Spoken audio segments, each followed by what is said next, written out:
Shalom from Jerusalem, city of the great King.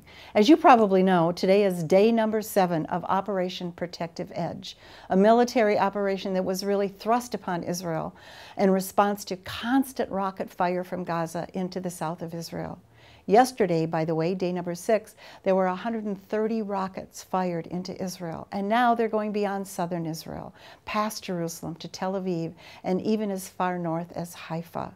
And we're dealing with another situation as rockets begin to come from the north, from Syria and from Lebanon into the northern sections of Israel as well. All over the nation, sirens going off. On Saturday night, sirens went off here in Jerusalem, and our Bridges for Peace team had to run for shelters with their Israeli neighbors. All over the country. In some places, 15 seconds. Some places, like here in Jerusalem, 90 seconds. A little further north, a little bit more time. But constantly living with that threat, living with that sense that only 15 or 90 or 40 seconds exists between life and death.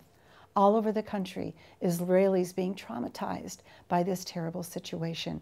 And emergency requests are beginning to come into Bridges for Peace now. Requests for additional food, requests for help for children, requests for emergency medical care. A lot of emergency requests coming to Bridges for Peace. And people coming to us with those requests because they know Bridges for Peace. They know we are a Christian organization that stands in love and support with the Jewish people. They know that we are an organization that's not going to run. Our volunteers are not going to go home. We are going to stay. We are going to stand with Israel no matter what happens, no matter how dark the situation might get. And a lot of that is possible because of you, because of your donations, because of your help. And we want to thank you so much for contributing to Bridges for Peace ability to stand and extend that hand of unconditional love and friendship to Israelis, especially now when they are in such a difficult situation.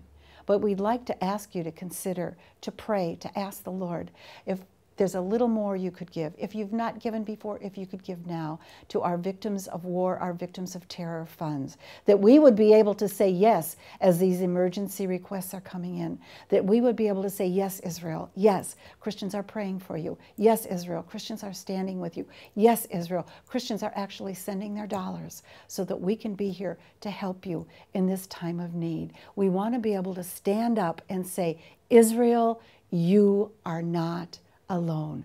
Christians are with you, and your love, your support, and your contributions will make it possible for us to do that. So I want to thank you in advance for praying, for seeking the Lord, and following through in obedience to what He says to you. We can make a tremendous impact on Jewish-Christian relations at this very difficult time as we stand with Israel and let them know that Christians around the world are the very best friends that they have. Please stand with us today. Help us help Israel with your gift to our Victims of War Fund.